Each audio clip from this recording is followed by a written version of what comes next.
that what we have been doing, like let's go back to Sears and the lawnmower, and if they did it properly, and I know they're not, but we'll get to that, they would hand me a bill, and I would sign it.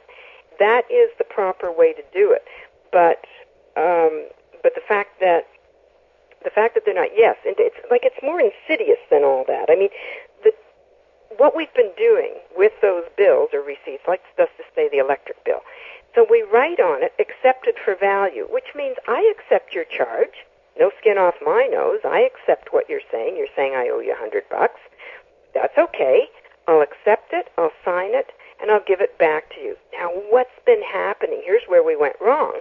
What's been happening is they've realized that is credit, and they've been stealing it from us. And we haven't had any recourse to go back in and say, hey, you stole my credit. And, of course, then you get another bill from the electric company saying you didn't pay us. And we're saying, oh, yes, I did. I accepted your bill, and I even gave you my signature, which means you should have gotten paid. But we weren't really clear on who was doing the set-off. So what was happening is we were giving them our credit, and they were winning, and we had no way to say, hey, wait a minute.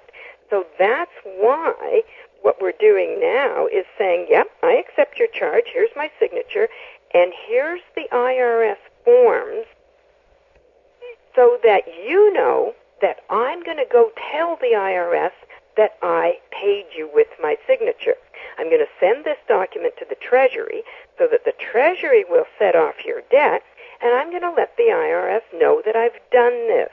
Now do you want to try stealing my credit? No, I didn't think so. And that's what's stopping it. Now, if for some reason they still think they can do this, what we're doing is, and I don't speak for myself, I have yet to do this, but people are filing commercial liens against these corporations who are stealing our credit and not essentially balancing their books. They're still coming back after us for the credit. And by the way, the best way to access this Treasury account is via what we call here in the provinces the social insurance number, and what they call in the states the social security number. And so I don't know what your socialist number is called over there. But that's the number that we sign with. In other words, when we write on a bill, accepted for value, and then you sign it, and then you put that number and you send it to the Treasury says, okay, this is a real account. I can see that the name and the number match.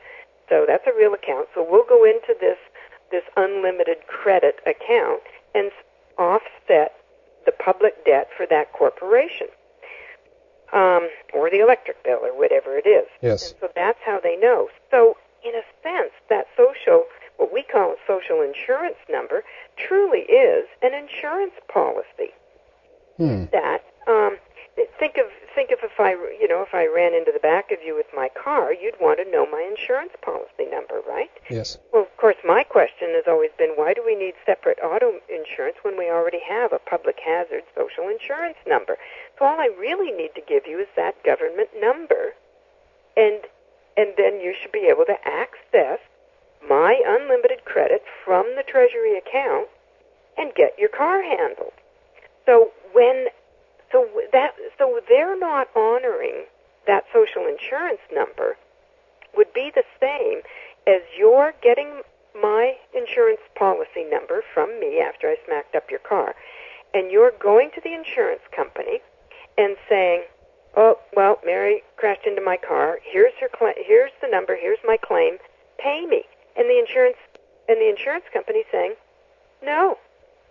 Then what would you do? You'd come back to me, and you would say, pay me. And I'd say, I already told you who's going to pay you. I gave you the number. I gave you the company. I gave you everything you need. Are you trying to tell me that my insurance company didn't pay your claim? And you're saying yes. And so now what do I have to do? I have to go after the insurance company, right? So that's kind of what's happening. Let's just say with a traffic ticket. You get a traffic ticket and you accept it and you sign it and you put your social insurance number on it, whatever your socialist number is, and then what happens is the traffic guy or the court, the cops, they say, you didn't pay. And then, so our recourse is to say, well, I gave you the number of the insurance policy. Did Did you contact them? Are you saying that you didn't do that? Yeah. Or are you saying that they declined to pay you? Well, chances are the insurance company didn't decline. It's more likely that you did not go to the insurance company because you're hoping to soak me.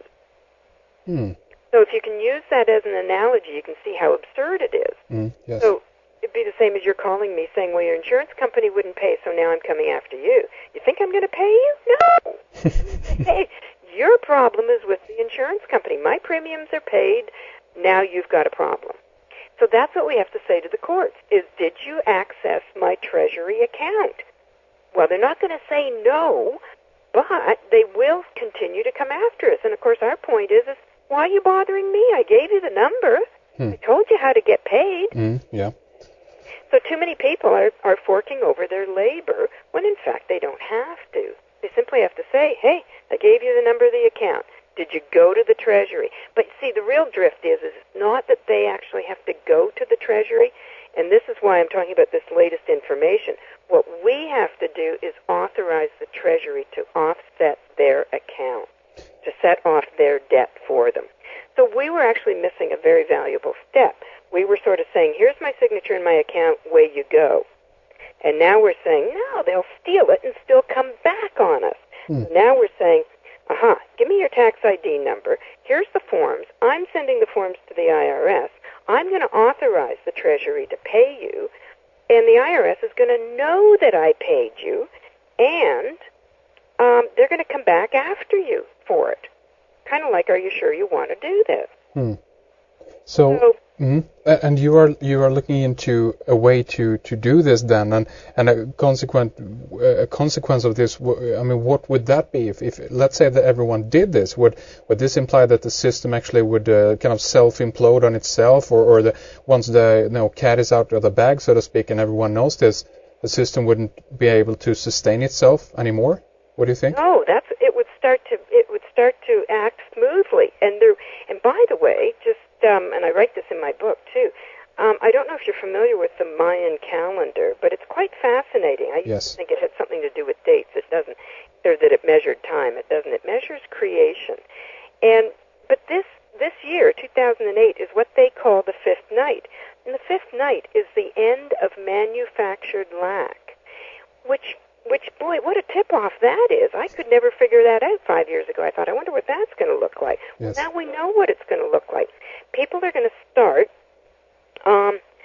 obeying commercial code because we're going to stick them to it. So in other words, when you say what's going to happen, it'll start running smoothly. There won't be people with no money and losing their houses because we now know how to essentially pay off the banks by telling them, hey, you stole my credit, you owe me, not the other way around. So wait a minute, Mary, this is very interesting. So what you're saying here is that the system then would actually work in a more, in a more balanced and harmonious, so to speak, way if this were truly followed to the standards that it was initially set up to be. Is that correct? Yes. What I wrote in my book is that we live in a system that was designed not to work, and that's actually not true. If I could go back and rewrite it, right? We actually live within a system that was designed to work. Everything is in place for this to work properly. What's happened is we've gotten some rogue agents in there, mostly because they've been so programmed and brainwashed that they fell for the party line, which was everybody has to earn his living and pay his own way, and it simply isn't true. We're the ones who own the planet, so to speak. You can't own a planet, but sure. We're the ones in charge. And these rubby little bankers just simply had a scathingly brilliant idea on how to enslave the people of the planet. So this is a way for them, for those who set up the banks and so forth. This is a way for them to kind of hijack, if you will, an existing system and kind of applying a different layer, so to speak, on top of that system that was set up to initially to begin with. And in order, when they do that, I should say, they manage to get rich themselves of the system and consequently also maintain or gain, I guess, control over I mean, nations, I guess we can say at this point, right? Yes, and the reason is and I spell this out in my most recent article, which is called The Two Accounting Systems. It's kind of weird, and it has to do with the fact that cash is debt, but corporations see it as credit, but in fact it doubles the debt. But keep in mind, the board of directors want the cash because they use cash the same way we do. So it's kind of like the corporation is what twists things. If you and I pay our electric bill,